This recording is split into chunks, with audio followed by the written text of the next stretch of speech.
What is up, sports fans, and welcome back to another episode of Pez's Picks. I'm Jeff Hartman, and joining me, we're going to start calling him Mr. Big Time, Pez himself, Mr. 5 million views on Instagram and growing. What's up, Pez? How's it Jeff, going? we're just trying to help the people. You know, that's what we do at Pez's Picks. It's us against the house. Any edge, any advantage out there, we're going to keep giving it to the people. No matter how much the casinos don't like us, I don't know if we can walk back in that Borgata. We're going to do it later today. We're going to go back to my old home, the poker room, and talk a little bit about strategy. The house doesn't care about that, Jeff. The house doesn't care who wins at poker. They win every hand with the rake, and that's fine. So maybe they'll let us do this one. But we'll be talking some blackjack today, too, and they might not like that. But that's fine. It's all legal, Jeff. You can beat the house. They can have their own rules. It's the United States of America. The house is there to beat, and we're going to keep beating them. That's what we do. Well, and if you go into the video that we're referring to, is Pez did a roulette cheat code video, and there was a lot of comments, and some people were like, this is ridiculous. The house always has the advantage, and you're just basically saying, like, here's how you can increase your odds. Am I right in understanding what you were saying? So the video is basically how you can cover more of the board. You're increasing your chances of winning, exactly, but at the same time, you're increasing your exposure. So you're putting out 3, potentially 4 bets. You can get yourself into the mid-80s percentage of winning. So if you can get 5 to 10 spins and you can hit those bets, you can walk away with a lot of money. I don't recommend it as something you do for hours. I mean, this is something you do for a quick hit. When you look at the rate of winning in the casinos, it's not high, Jeff. I mean, the chances of winning in virtually every game in the casino are very rare. You've got about a 49% chance to win at craps. You've got a 42% chance to win at blackjack. You have a 1 in 60 million chance to hit the jackpot on a slot machine. So at the end of the day, we need a little advantage. I mean, this is a battle. When you're gambling, you should look at it as war. We're going into a fight. As my guy Sean Connery said in the movie that most of the people listening to this probably didn't see, you don't go to a gunfight carrying a knife, right? You got to go with equal ability to fight and protect your money. You're not going there to have fun and get drunk. That's what they want you to do, Jeff. They got the bright lights. They have the attractive ladies handing out free drinks. You're going there to make money, and that's the way we got to look at it. And we're going to keep doing it for the people to keep providing this advantage. Absolutely, and we're going to continue to talk about that on this podcast. We'll do a little casino tip here or there every now and then on the podcast. Make sure you check it out. And make sure you check out Pez on social media handles. That's on Twitter and X at Pez's Picks, as well as on Instagram. Check us out there. But Pez, man, Major League Baseball continues to rage on, and it is continuing to be a battlefield. And I told you this via text. Please stop betting the Pirates in any way. Like, can you just stay away from them forever? I don't care. The team sucks. They're awful. They're probably already eliminated from postseason contention. But every time you play a Pirates game, it turns south on you at some point or another. Like we talk about a lot, Jeff, it's more about the numbers and the data. And when the data's there, we're going to put those plays out. We've had 4 straight losers in the last inning, Jeff. So if you're getting beat in 9th inning games, then you made the right play. I mean, there's an old saying in gambling. People can call this a loser saying, whatever. But a losing bet sometimes still was a good bet. So it happens. And betting on baseball is a very unpredictable thing. It's like going to the track. But at the end of the day, it's a database system. It's a system that has worked for us over the years. Right now, we're about, I think, 6 games below 500. We're not going to lie, Jeff. I mean, this is in 2 years doing this. This is been our worst season, but we still got 2 months left. We're going to guarantee we're going to find the advantage at some point. Baseball tends to work itself out. When you panic and you start changing your system, you start doubling down on bets, that's when you get in trouble. And again, we don't put out the minus 280 teams. I mean, 1 or 2 a day, huge favorites losing baseball. Anybody could go on every day and say, I'm taking a minus 280, a minus 350 team. You're going to win 5 out of those 7. We're not doing that. We're trying to find value plays. We're giving people plays, below 140, below 130 favorites, and we try to find an advantage with underdogs. And that's a tough thing. But as baseball gets deeper into August, teams start hanging it up, pitchers start tiring. Those are the things we're looking to pinpoint, and we'll be back on the winning trail. So we have no fear with that, Jeff. And, as NFL starts coming, baseball starts getting easier. So you got to work both sides of the game here, and we'll continue doing that. Let me ask you a question. When people are struggling, it doesn't matter the sport. In this case, we're talking about baseball. When people are struggling, gamblers, and you see this on social media a lot, why do you think it is that people that are just every day, they're not doing this as a profession, it's just something they do for fun, they turn to prop plays and or parlays to try and get them out of a slump when it should be the opposite, shouldn't it? Shouldn't you say, I'm not going to be playing a parlay. I'm going to be focusing on just winning a bet. I just want to win a pick. And you find one that you like and you ride it and hopefully you get a win. Why do you think people tend to trend the other way? Is it because of the sports books? I mean, my gosh, if you open up any sports book on your phone, you're riddled with the parlays at the top, and they're trying to get you to do these parlays because, well, they don't hit very often. What's your thought on that? Well, and we talk about it a lot, Jeff. Bring up a good point. 5 times more money the sports books make on prop plays and exotic plays than they do on straight up bets. 5 times more money. They are marketing these bets. They're paying Tom Brady, LeBron, Kevin Hart millions of dollars to market prop plays. You watch the game. They're advertising prop plays to people to put in. They're not doing that to do you a favor. They're doing it because they're big losers, Jeff. And when you get desperate as a gambler, you get sucked into that. In the old days, we would call them teasers or reverses or the parlay, which is our most hated bet, Jeff. The chances of hitting 4 or 5. I had a guy last night show me a 10-leg parlay. He goes, I hit 8 of them. I said, that's great. You lost all your money still. So 50-50 is the best odds you're getting in gambling. If you're using data, then you're going into it with an assumed data-based advantage. But you're still at a 50-50 chance to win or lose. If your data's right and your system's right, you can increase that advantage, which we've done into the 60s, 70s. We finished the NFL season, the playoffs, we hit at 80%. NBA, I believe we hit at 74% in the playoffs and championships. So when your system and your data start speaking to you and it starts speaking some truth, then you can increase that 50% chance. But at the end of the day, even if your data's off, you got a 50-50 chance on a straight up bet. Parlays, exotic bets, I can't even calculate the odds, Jeff. I had a guy show me that it was a 10-leg homer parlay from 2 nights ago. He was $10 to win 10,000. So I can't even calculate those odds. I don't even think it's 10,000 to 1. It's probably even higher because they know you're not going to win that. They're giving away bad advice on TV and during games. And I say shame on the leagues, Jeff. The league is allowing sports books. It's almost like 60 years ago when you allowed doctors to prescribe cigarettes to people. It's the same thing going on here. Straight bets is the way to beat the house. You got to get to at least a 50-50 advantage. That's what we try to do with roulette. We're going to talk about later today how to do a blackjack. Craps a little bit harder, Jeff, but poker too, you can increase your chances when you know the numbers and you know the data. And you got to go into, like we talked about, when you're going into a fight, you got to train. You got to prepare. There's no MMA fighter that's going in without training, without getting punched before, without knowing what he's walking into. We do the same with gambling. That's how we look at it. Something I've never asked you on this show since we've been doing this. What is this, like year 3 or something? But anyways, what do you think about cashing picks early?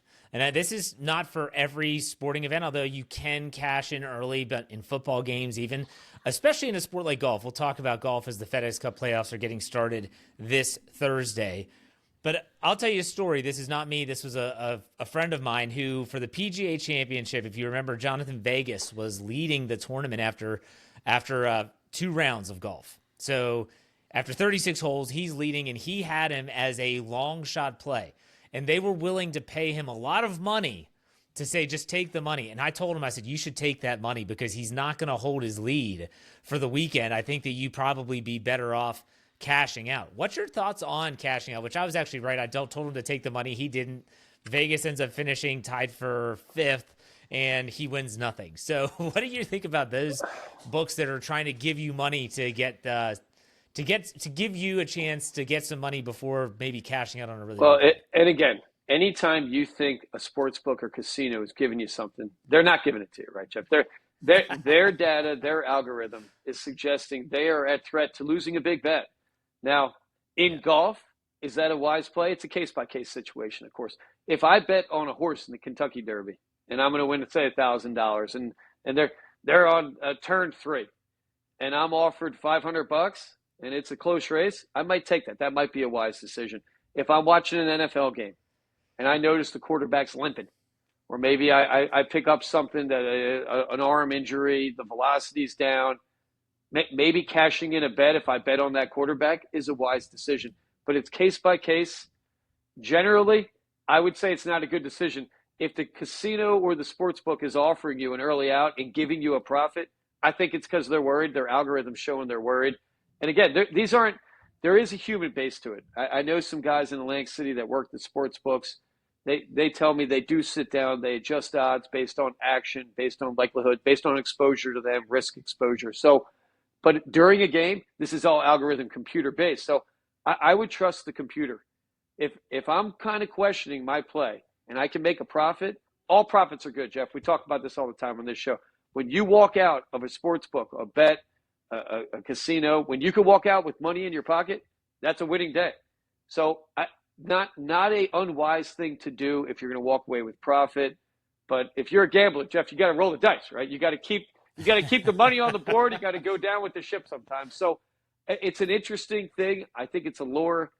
When we get into this season and some more NFL action we're going to be talking about, I think we're going to start doing some live spots where we're watching games. We will get into suggesting maybe to cash out on certain plays based on what we're watching, based on, a lot of it with the NFL is going to be quarterbacks. When your quarterback is struggling to get through a defense by, mid-second quarter, it might be time to cash out, Jeff. That's generally doom. Now, you can also take into account the coach. Andy Reid, I would never cash out a bet. The guy makes better halftime adjustments than anybody I've ever seen. So those things have to come into play as well. But at the end of the day, the book, the casino, they're never giving you something. This is never a gift. They want you to lose, right? This is their business. So I never trust any deal that a casino or a sports book's give me. I never do it, Jeff. Well, my friend's bet was a $2 bet for Jonathan Vegas. He was just one of the names he recognized at the very bottom of the odds. And they were going to give him like $50 after Friday. And I said, dude, take the money. Like, you bet $2. You're going to get 50. It's a plus $48. Take it. And he's like, nah, I'm going to ride it out. I'm like, he's not going to win the tournament. Trust me. And he didn't. Scotty Scheffler won. Well, it's a good point, Jeff. In golf or horse betting, things I compare to you a lot. I mean, these are bets that are very rarely going to hit if you're picking winners. When you're offered $50, you put that money in your pocket, you go and you buy a beer, Jeff. You enjoy yourself. Exactly. I mean, you gave him good advice, especially with Johnny Vegas. All right, let's go to NFL totals now. You continue to work your way through the NFC. And it's a landmine because injuries are starting to pop up. We talked about that a little bit last week. Most recently, you've been talking about the NFC East. And, man, the Commanders with Terry McLaurin, who still hasn't participated in anything yet. You talk about the Jerry Jones, Micah Parsons drama down in Dallas. As an Eagles fan, hell, you got to be ecstatic. This is, they're just – I don't know what the heck is going on with this NFC East. Cowboys, Micah Parsons. I just saw a headline, Jerry Jones isn't sure if he's going to play week 1. I don't know how that line for the Eagles is still -7. We took it, 4 months ago? We're doubling down on that, Jeff. And I'm wearing the hat, and I talked about with the season total with them as a fan. There's some credibility issues, but this is a wise bet. Super Bowl winning teams win way more than they lose week 1. It's just a database system, and that is hard to argue. They're at home. God knows who they're going to have come out and ring that Liberty Bell. I'm hoping it's Rocky Balboa again, Jeff, but we'll see. Commanders, McLaurin. How are you going to have a year 2 quarterback with his best receiver demanding a trade? I don't know what these guys are doing. At the end of the day, you got to pay people. If you think your best player is your best player, you got to pay him market value. These guys aren't asking for $100 million a year. They're asking what other guys in the league are getting that have worse numbers than them. So I love it, Jeff. Cowboys, I wish we could go back and revisit this. We might. I think an under is a wiser play with them. Giants, we had no play. We're leaning 11.5 on the over, and Commanders were taking the under. McLaurin not helping them. Year 2 quarterbacks tend to take a slide, so we're taking that under. We're dipping into a new division today. We're going to release Bears 7.5 under. Jeff, well, we already released that. We're releasing Vikings 9.5 under as well. I don't understand what's up with these teams, Jeff. How do you have a camp where you can have injuries to star players? If you're going into a season with Justin Jefferson, that guy should be riding a bike on the sideline. I know you want to get him reps with J.J. McCarthy. He's got a hamstring injury. I don't know a speed guy that hurts his hamstring that doesn't hurt him for months, Jeff. I just don't know. Now we have Addison, wide receiver 2, suspended for 3 games. Hawkinson, their tight ends, banged up. And rookie quarterbacks, they tend to get slaughtered. Very rarely do they have good seasons. J.J. McCarthy, I'm not high on him, Jeff. I watched every one of his college games his senior year. He's got an arm. I mean, he's got a gun, but he tends to throw high balls. High balls in the NFL equal turnovers. Once you throw a turnover, your chances of winning that game drop into the mid-30s. So we're going to take the under 9.5, minus 130 on the Vikings, and we'll continue working our way through that division. Sneaky team, the Detroit Lions. People are already counting them out, Jeff. I wonder if this is their year. I wonder. We're going to have to really punch the numbers on that one. A lot of question marks in the NFC North when you talk about each one of these teams. Caleb Williams learning Ben Johnson's offense, which you even said in your Instagram video about the Bears. There's been reports that he's struggling to pick it up. That's not good. You talk about J.J. McCarthy, who's not a rookie, but he kind of is because he didn't play at all last year. And then you look at the Lions even, and you say they're replacing both of their coordinators. What's that going to look like for them? And I don't take what they did in the Hall of Fame game as any indicator of what they're going to be this year. And the Packers, the team that no one's talking about in the North, they might be one of the better teams in the division. I could see them either vying for the division championship or being second. I don't know, Pez. This NFC North could be upside down. Green Bay Packers, the Philadelphia Eagles in Brazil beat the hell out of that team, and that quarterback's so bad. I don't think they ever recovered. Could they be a good team? We'll have to wait and see. Jordan Love, big year for him in his career. Can he carry this team? Can that defense help carry this team? And, that's something when we get into their season total, we're going to be punching the numbers. Is Josh Jacobs, is he healthy? Can he get through a season again? To be determined. Question marks at wide receiver with this team a little bit. When you don't have a glaringly wide receiver one, I think that's trouble for a quarterback. And we look at what Pittsburgh did. We look at what Kansas City does with Kelsey. We look at with the Eagles. You got to have that guy, preferably two guys that can bail out a quarterback, but you can't sell out the team like Cincinnati did. You got to balance that with offensive, defensive line money and defense. And I like what the Packers are doing. But Jordan Love, big year, 25 TDs, 11 picks last year. I think he's got to improve on that a little bit. He's the guy that's got to carry this team, and that remains to be seen. And that's a tough place to play.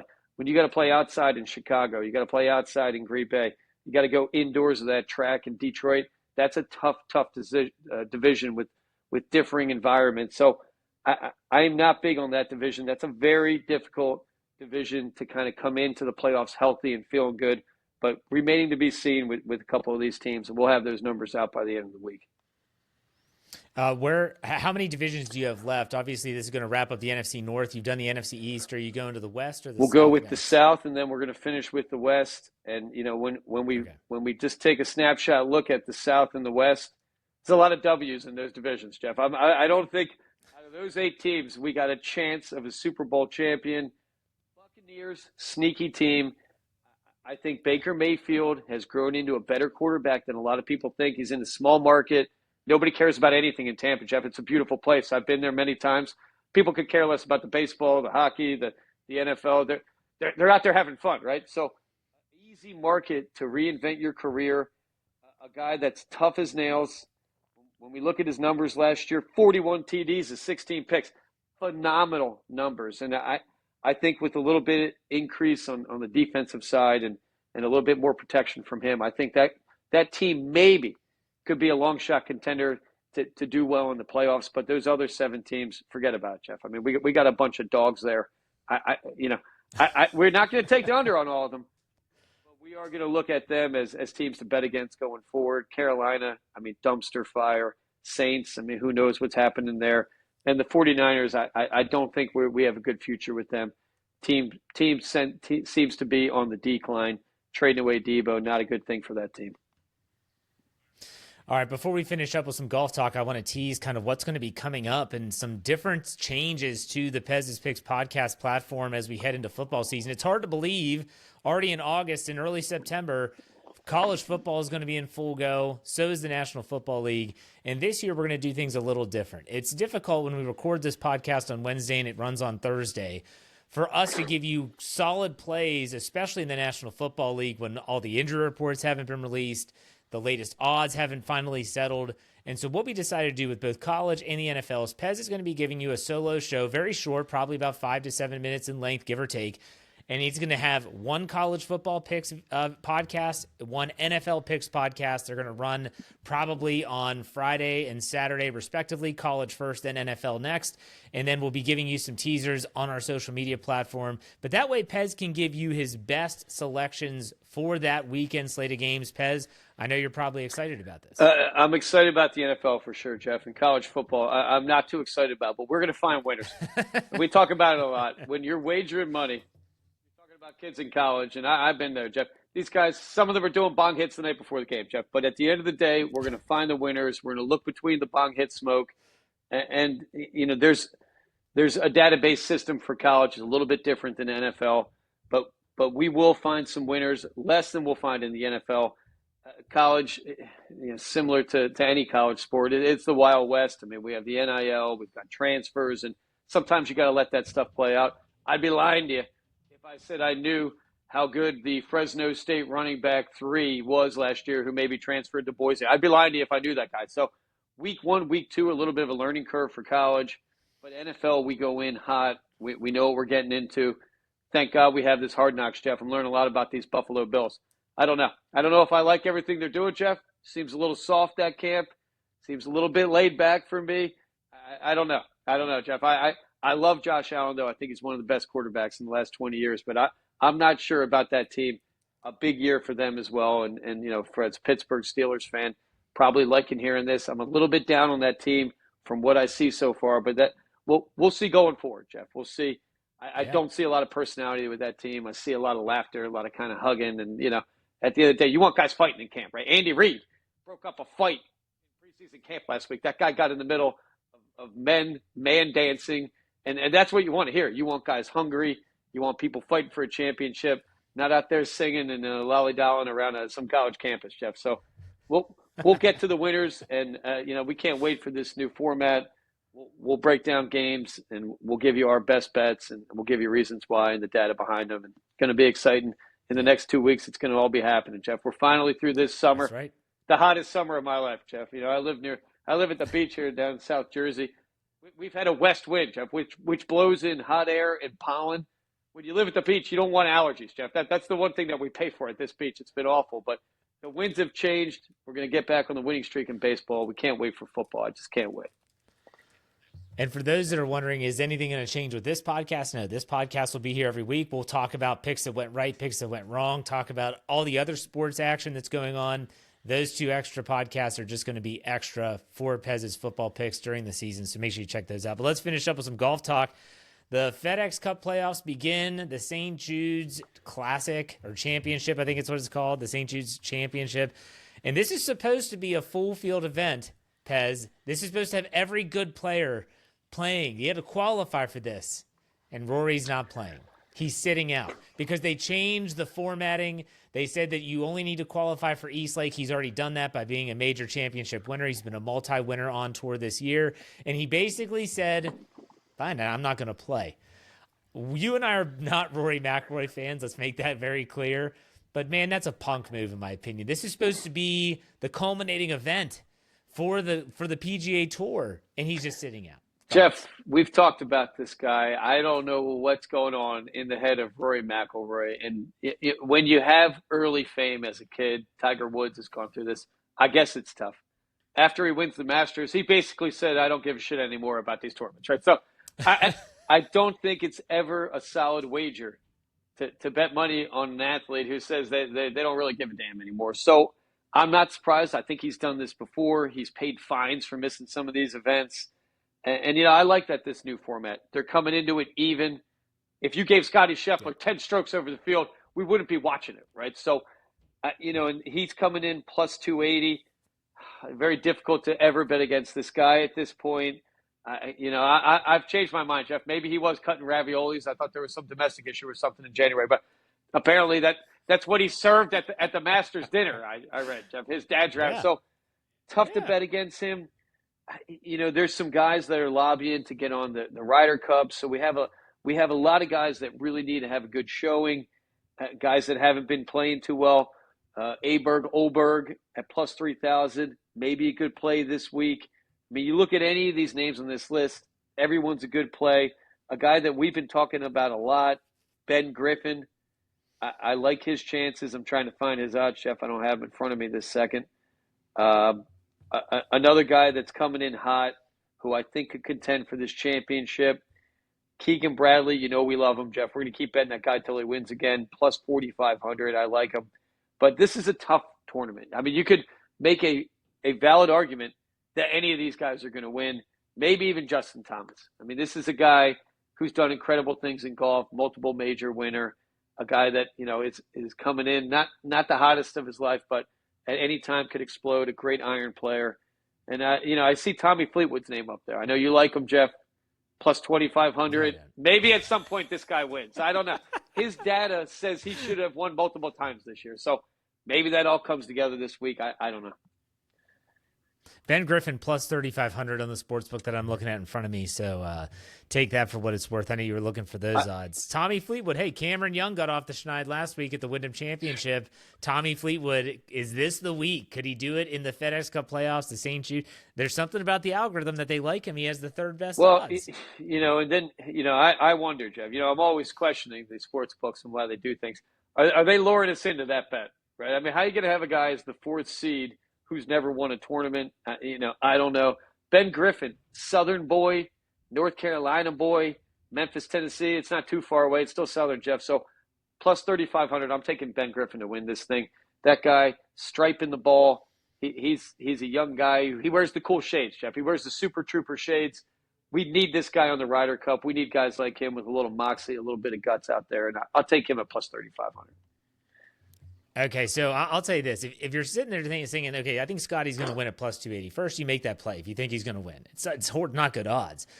But if you want to increase your odds, not by a parlay, but do separate bets for doubles and triples where you find Scotty at plus odds, and you can really make some money that way. I did that at the Open Championship. I had Scotty to win outright, Scotty in a double, Scotty in a triple, and then you cash all three of those. So it's just a way to kind of compound your money. But I will say this, maybe it's the fifth time is the charm for Colin Morikawa, and I'm talking about his caddy. He's switched caddies again. He's on his fifth caddy of the season. Plus 3,000. Give me that as my long shot play of the week. Colin Morikawa plus 3,000. That guy is a mental train wreck. The diva of golf, Jeff. I mean, this guy must be the most unlikable dude, right? He wins. I liked him a lot. Like this young kid, Hawaiian kid coming out, wins big major out there in San Francisco in the fog. But he must be the most unlikable a-hole in golf, Jeff. I don't know. Who can't find a caddy? You don't have a buddy. You don't have anybody that you can get along with that you can walk these 18 holes. Joel Damon, Jeff, I think he's keeping his card. I wish we'd have put that bet out there. And let's remind everybody, Keegan Bradley to make the Ryder Cup. We put that out last week, plus 2,500. I still love that bet. I'm hearing whispers that it's already decided. I don't know if that's official or not, so nobody quote me on that. But plus 2,500. We need Bradley on that team as a player. I'm worried about the stable without him, Jeff. I don't know. I'm worried about Brian Harmon type of guys getting on there and getting smoked at that big course. So Keegan Bradley plus 2,500. That's the best golf bet of the summer. Keegan Bradley, I honestly think that he's not sure what he's going to do. And that what he's doing is I'm going to see what the FedEx Cup playoffs have in store for me, and then we'll go from there. And so I think that if he plays well the next 3 weeks, there's a good chance that he'll put himself on the team. But if he struggles, I could see him saying, no, I'm not going to do that. Because if Chris Gotterup or someone like that, or even Cameron Young, who won last week at the Wyndham, if they're playing great, you want the hot hand rolling into the Ryder Cup. So we'll see. But Pez, any final thoughts here to call Jeff, we're heading to Atlantic City again. We'll be putting out a lot of casino advice over the next couple of days. We'll be there at the Hard Rock, one of our favorite places, formerly the Taj Mahal. We'll have to stop by the Borgata, Jeff, do a poker video because they don't have poker at the Hard Rock anymore. It's a sport that's gone online, which is all cheating, and we'll talk about that a lot. But Hard Rock Casino in Atlantic City, still a classy place. The best restaurants in Atlantic City, Jeff. They got a whole line of restaurants. The best sushi place in New Jersey, I believe it's called Kuro. Fantastic place. You sit in front of the grill. These guys are wizards. I can't wait. It's like watching Kill Bill, Jeff. These guys bring swords out and cut fish. Maybe a finger or two. I don't know. Whatever it takes. But we'll be there, and we'll be helping the people find that advantage at the casinos in these games. We'll lock it up on that. All right, mate. Make sure you check out Mr. Big Time at Pez's Picks on Instagram and also at Pez's Picks on Twitter. Pez, good show, man. We'll talk next week. Take it easy.